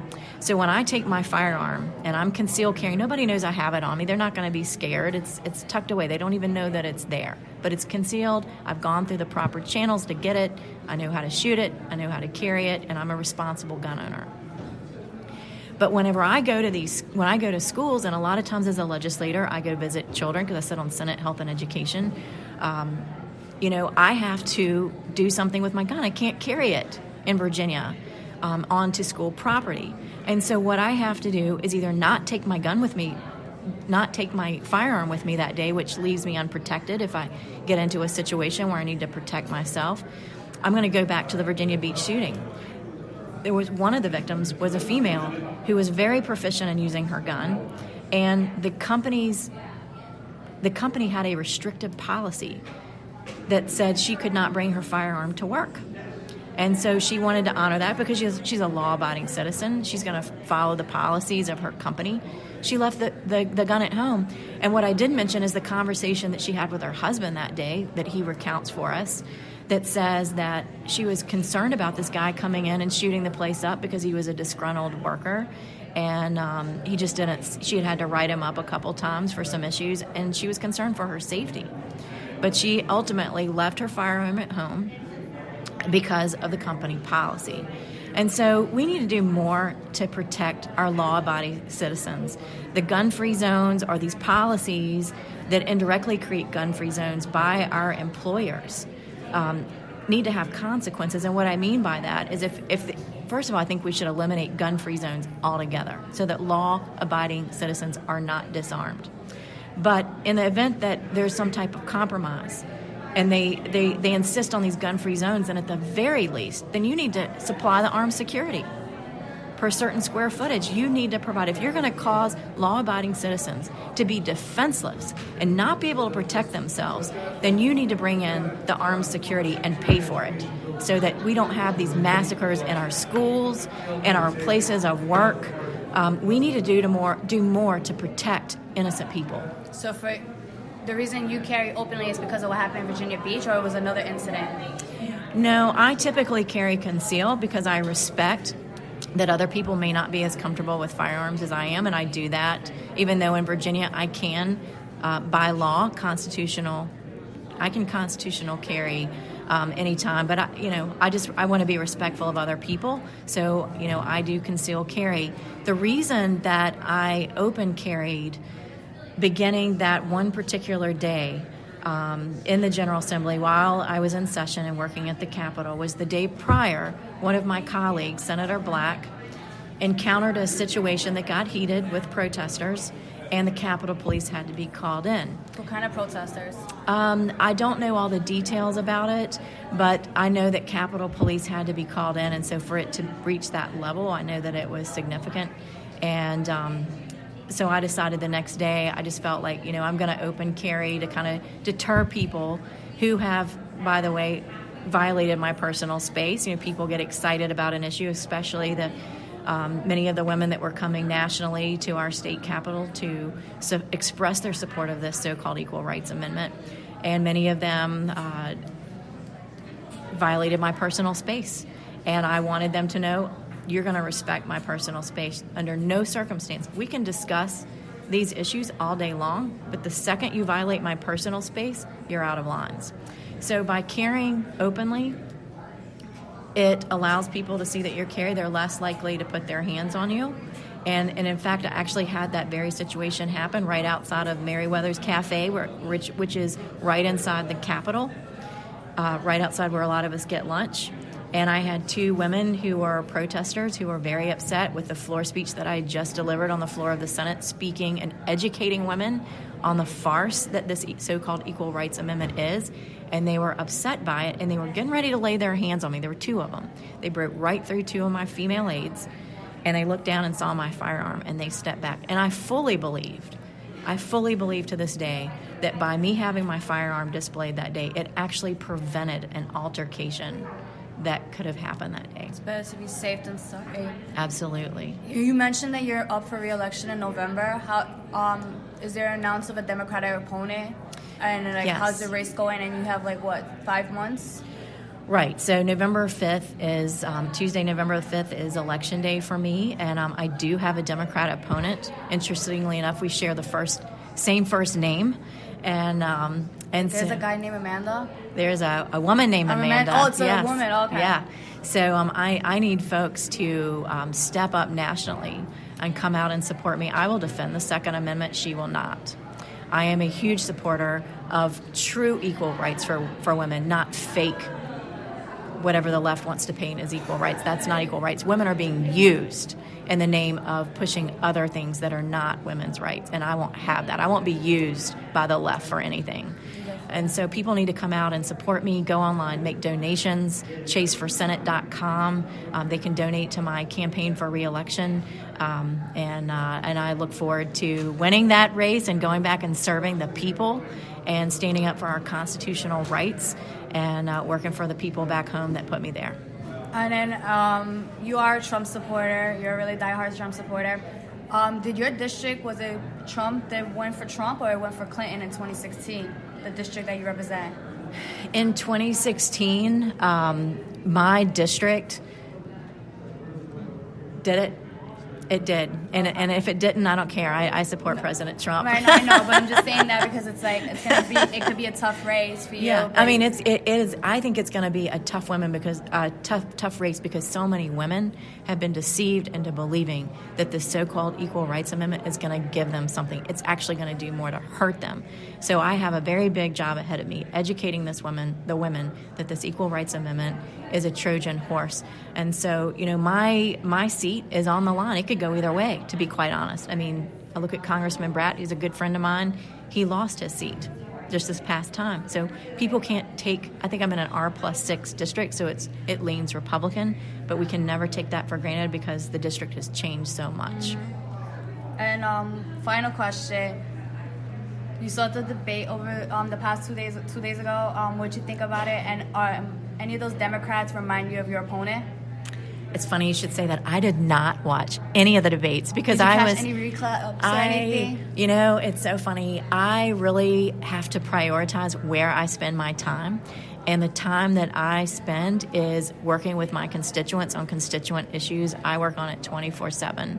And then also I have a re-election campaign that I'm very much working towards and at. So those debates, while I know they're going on and everything, and I kind of watch them out of the corner of my eye, I just honestly don't have hours and hours to sit there and watch them because I know what I stand for and my values, and they are very much opposed to the values that I stand for, uphold, and believe. So I chose to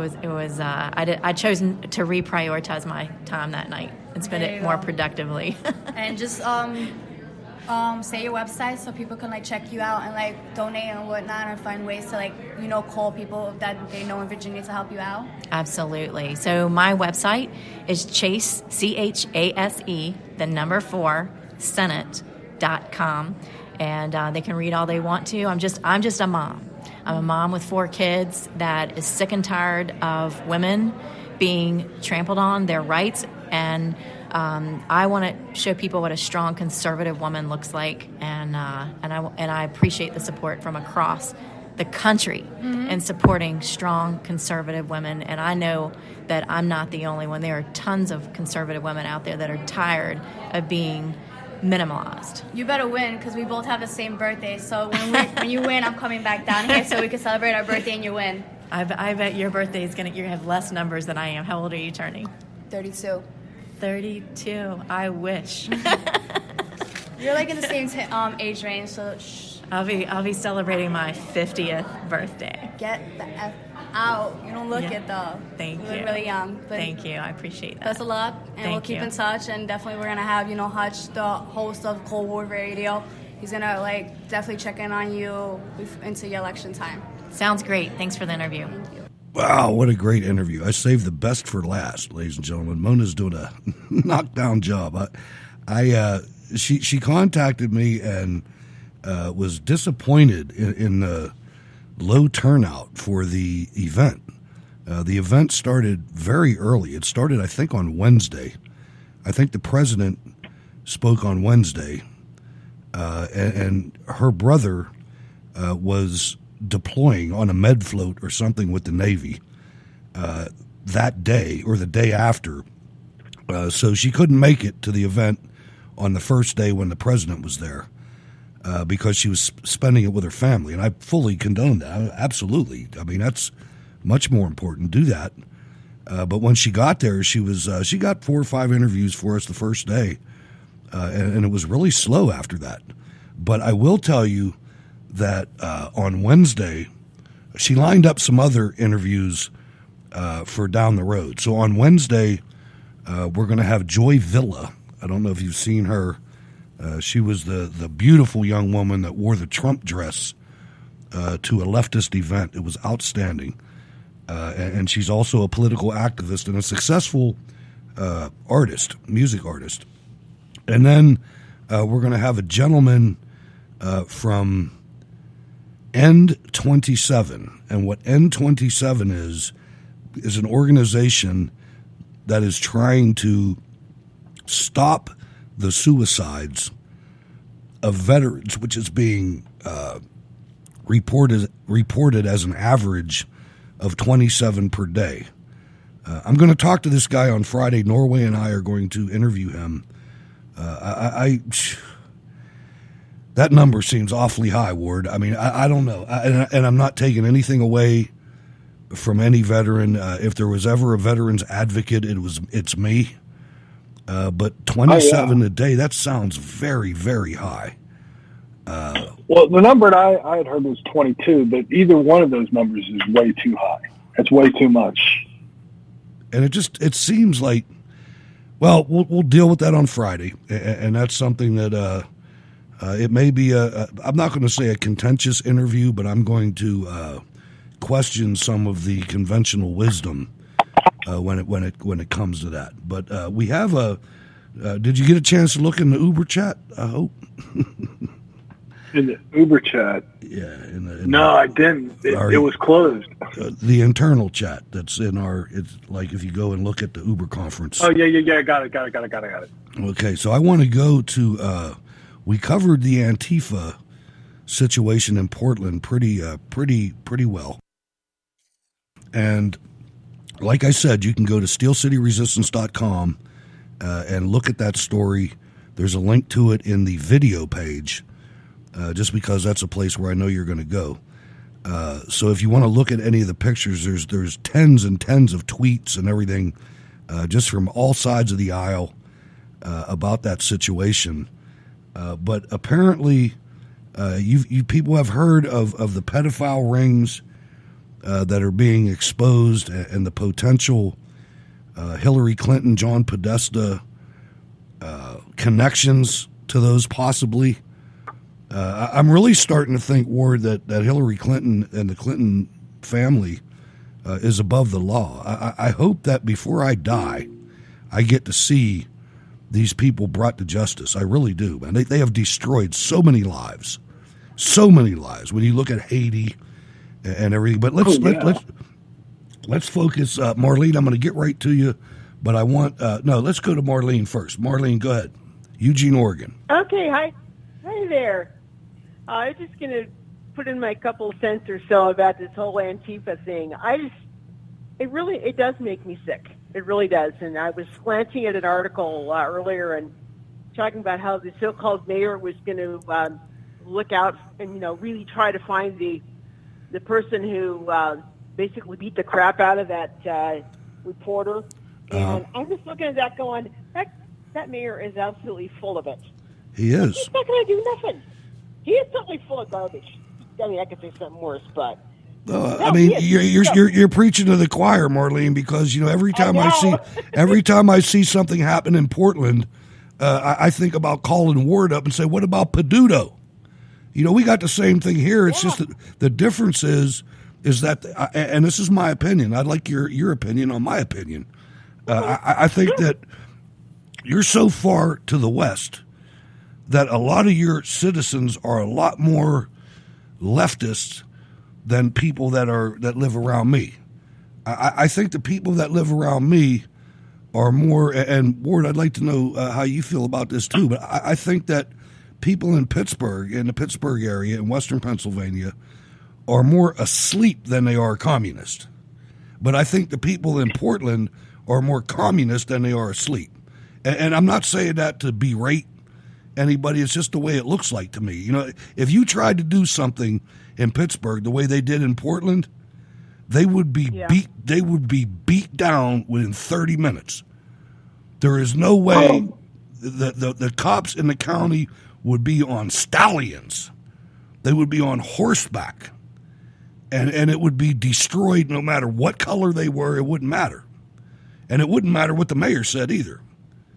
It's just the difference. It seems like on the left coast, it seems like they let it escalate too far, if that makes any sense, Marlene. And then pass it over to Ward, because I want him to chime in too. Go ahead. No, I think you're spot on, because even though, Eugene, we don't get as much, but my God, I'm only 2 hours south of there. And who knows when they could start coming down here. They could come into downtown Eugene anytime they darn well wanted to, if they decide to do that. Well, what would your police do, or what would your mayor or police do? I have a feeling our police would probably do something about it. I haven't had too much of interaction with them. Yeah, I really think they would. Our mayor, on the other hand, I don't know. She's a commie. So I don't know what she'd do, but I think, at least initially, the police around here, I think they would do something. And what I was writing some comments down, I was just thinking that the state police that work that Portland metro area, which is kind of large, Yeah. I often wonder, well, gee, was somebody paying them off to, to purposely stand down? I mean, that's a little out there, but it just makes you wonder. Makes me wonder. You always have to follow the money. You always have to do that. Yeah, That is I think you're right, yeah. That's the number one motivator. Ward? Well, I agree with you, Marlene. I believe that, it's the same, like you said, you got to follow the money. And I have this stinking feeling in the bottom of my gut that if you follow the money, it's all going to lead you to George Soros. Soros is behind it. I wouldn't be surprised. He's been behind a lot of craziness for a lot of years. And I think absolutely. He's got his paws in with Antifa. I'm sure he does. I think he did with the Occupy Wall Street thing too, but I'm sure he's got his little paws in it, or either him or his minions. I'm sure they've got a few fingers and little hands in over here too. I wouldn't doubt it. Oh, without a doubt. And I mean, in addition to doing that kind of stuff, he controls the media. He controls CNN. He controls, so he can, so he can do different things. I mean, with Media Matters, and everybody relies on like Snopes, and anytime, we got to fact check this, get the Snopes quick. Snopes is owned by Media Matters, which is owned by George Soros. Right. So if you're fact checking anything that a Republican said versus a Democrat said, they're going to come right back to the same thing. You know what I'm saying? So when it goes to Snopes, Snopes is going to tell you what they want, what George Soros wants you to hear. Right. And I don't ever use those people, but I know who you're talking about. Yeah. And you heard the development that I said at the beginning of the show. Now you have one of the top U.S. Chamber of Commerce party, the Rhino Republican establishment donors, Charles Koch, teaming up with Soros. Now think about that, ladies and gentlemen. Think about that. I've been telling you this Republican Party is a fraud, man. It's a fraud. And they've taken so much of my money. No, they didn't take any. I offered them so much of my money and my time. And to finally realize, see, I'm different. And we are all different than low information Democrats. Low information Democrats. Say low information voters. Yeah, exactly. But we're different. At least I hope we are. At least I am. Where if I screw up and I realize it, I'm going to, put the brakes on. Maybe I'm not going to go send any more money to the RNC. I got a time-sensitive survey from them, and boy, did I let them have it. And I mailed it to them. I bet you did. And it's like, hit them right in the face. Get these chamber. I got that too, Hutch. I sent that. I did the same thing. There you go. I mean, I was mad, man. I get this thing in the mail like you guys are the, knights in shining armor. BS. You're part of this cabal. Yep. I'm never sending you a nickel. They are part of it. You can waste all the money you want. Yeah, they can. I mean, I have not sent one dime to those people this year at all. And I'm also a little leery too of stuff I get supposedly from Trump. I think, is it really from him or is it from somebody else? I don't pay attention to any of that stuff. You know what I mean? I don't. I mean, I get it in the mail, but I just kind of go, whatever. I toss it, every single piece, man. The only one that I didn't was I got this thing that Ward and I got from the Pennsylvania RNC, and I was like, all right, you know what? I'm going to give him a piece of my mind. Ward must have done the same thing. We were probably doing it at the same time, going down through all the questions. Yeah, because I didn't even know nothing about you doing it. I mean, I didn't know you were either. I didn't even think about it. I had done it, like you said, about 3 weeks ago, whenever it came in, and I was just angry for whatever reason, and I just gave it to him. Me too, and had to dig into the drawer and get a stamp out. It wasn't even a free postage. Yeah, self-addressed stamp envelope. That was bullshit too. Yeah, it was. I had to pay for the stamp. Yep. All right, Marlene. Thanks for calling, sweetheart. Appreciate it. You're welcome, my friend. All right. Good night. Bye-bye. All right, Marlene from Eugene, Oregon. Ladies and gentlemen, running out of time here. I have to make a couple of words sometimes. the radio is just so good. The stories get torn asunder, man. It's just the way it is. Hey, that's not a problem, man. Okay, can I bring up something real quick? You absolutely can. You wrap it up? Absolutely. All right. There's just some things I noticed, and I just wanted to throw these out there. And, maybe we could start like a game, where everybody just watches and notices things. Yeah. So here's the thing I noticed this week, right? Kim Jong-un displayed more American flags in his meeting with President Trump than the Democrats did in the entire debate. Nice. So, I mean, if you go back and look, there was not a flag to be seen on the stage at either one of the Democratic debates. However, Kim Jong-un loaded on. Wow. With American that's awesome. When our president went there. That's almost as good as the Mexican army doing more than the Democrat or the Republicans in Congress. Yeah, so I think that's what we'll do. We'll have this game on, and so if anybody's watching or listening to the show, come in, be in the chat room, hang out, and we'll just cue it and say, okay, who finds something weird, and that's what we'll call it, the Who Found Something Weird segment. Very good. And just see if anybody finds something, because I think that would be fun, and that gets audience participation and all kinds of cool stuff. Heck yeah. I'll tell you, that works. I'll tell you, we're going to start a GoFundMe, too, to get Ward a new microphone, because I liked him the way he sounded better before, but you sound all right. Well, no, I'm on a backup set of mics. It'll be fine for next time, Hutch. Don't worry about it. And I know that. I was just messing with you. I knew you were probably you're probably banging on the table in Mission Control. When you have no idea, brother. I do, man. I know you. Ladies and gentlemen, I have to appeal to you. The staff here at Cold War Radio is growing, and the patronage is not. It's actually declining, and I can't figure out why.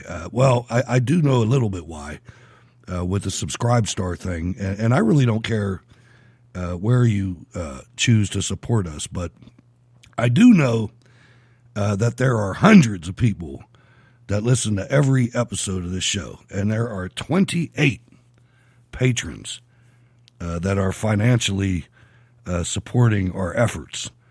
And I try to share, let's put it that way. I don't want to give out all the details, because that's not what a good boss does, but I do try to share with my people, and the staff keeps growing, and we keep bringing you more and more. But yet, and let me also say, very sternly, that I do not want anyone who is already supporting the program to increase the amount of support for the show because of me saying this. That's not what I'm trying to do. You people rock my world. You are enabling us to use Uber Conference, which is a premier telephone interaction. I mean, it's great. It's outstanding. I can see you on there. It's beautiful. But it costs money every month. And there's other aspects of the show. I mean, we have a program that we call Dropbox. We move a lot of files around, a lot of audio files and things, and I had to get the professional version of that. And there's other things that would not interest you, but which make the program a little bit more professional that we utilize here at Cold War Radio and WHBJ Digital Talk. So if you're on the side or you're on the fence or you're one of the 295 people that are listening for free, I love you, man. And if you listen for free, I love you too. But if there's any way that you can help us out monthly, patreon.com/CWR. If you could help us there, if I could get a little bit more of a monthly stipend, I could take care of my people better. That's all I'm saying. So if you can help us out, I'd appreciate it. If you can't, I still love you, man. I mean, I know how it is. I understand that. It's just a radio show.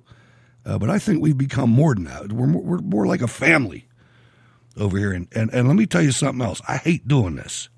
I don't like talking about this. I like talking about issues.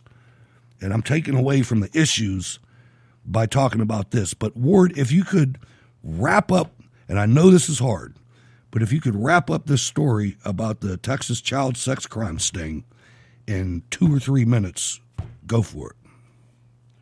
Yeah, they're calling it Operation Broken Heart, and it led to the arrest of 51 people. And I posted the link in the chat notes so anybody in the chat room can check it out. But it was spearheaded by the Houston Metro Internet Crimes Division, and it took place through April and May, involved multiple agencies. One of those arrested was a man who drove from California to Houston to meet a child for sexual relations. That's a sick dude. That is a sick dude right there. These are all winners, and it's great to see that this is happening. And it's really, I find it odd that this is something that came to be after the 2016 elections. So are we expected to believe that prior to the 2016 elections that there was no such thing as pedophile rings? I think when they finally dig it all out, I think they're going to find people. And I mean, if you notice, Ward, especially with the visuals of all these leftist groups, they all look the same. They're all demented-looking people. I mean, it's the ugly women and it's the undesirable guys. I mean, I don't know. I'm not saying that I'm Cary Grant over here, but I never had a problem with, identifying myself. I mean, I always, all right, I'm looking all right. I'm not, all that in a bag of chips, but I ain't a dud either. These people are duds, man. You look at them and then you got to wonder, does their mental capacity go the same way? The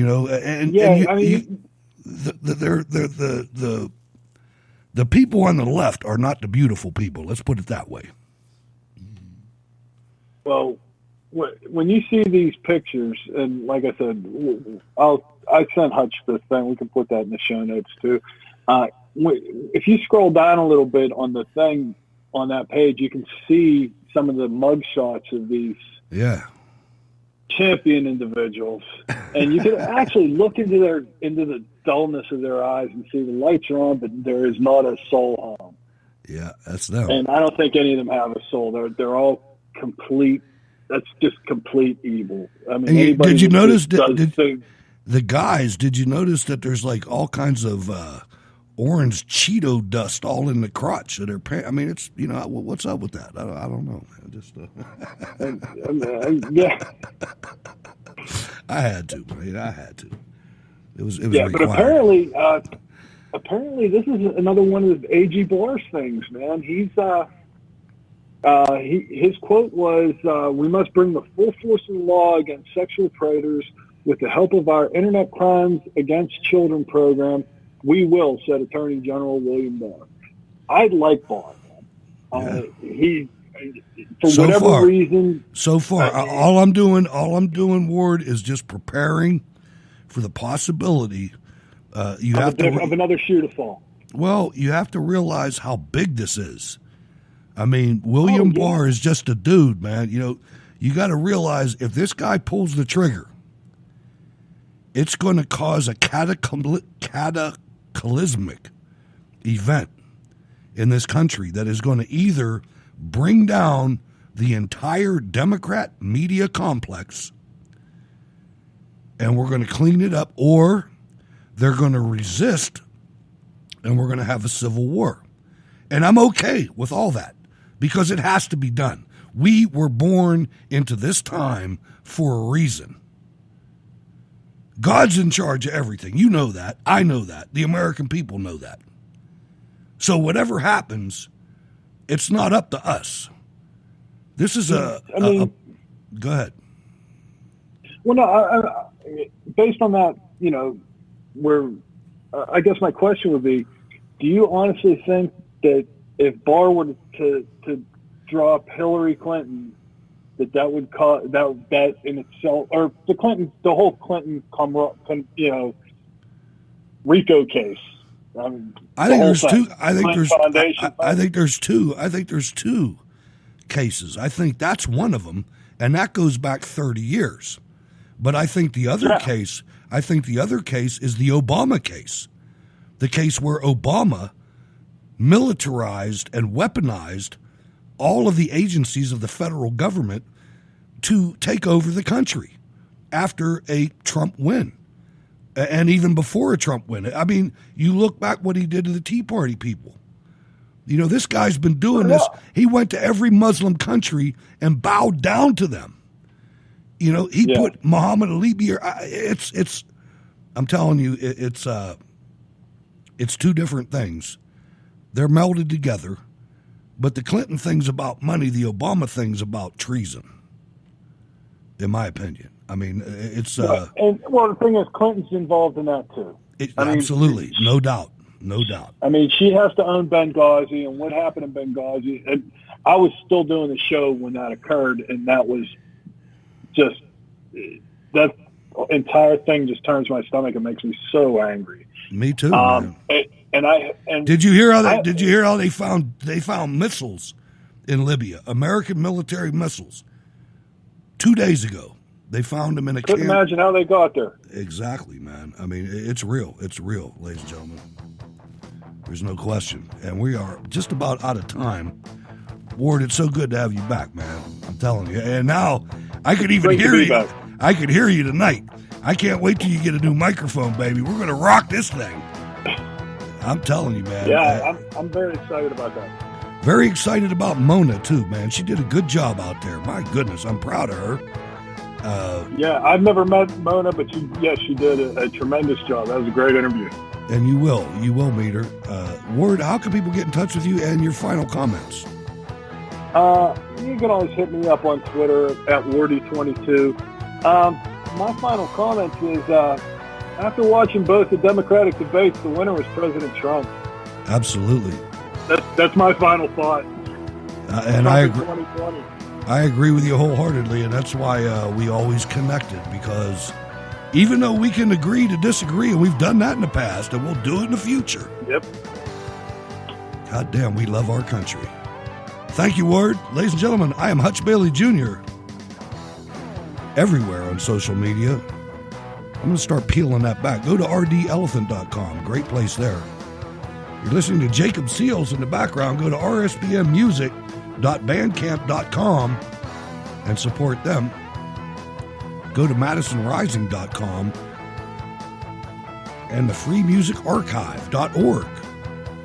Thanks for letting us into your life for a couple hours, ladies and gentlemen. We will be back with Sal and Stacy and hopefully Joy Villa on Wednesday night.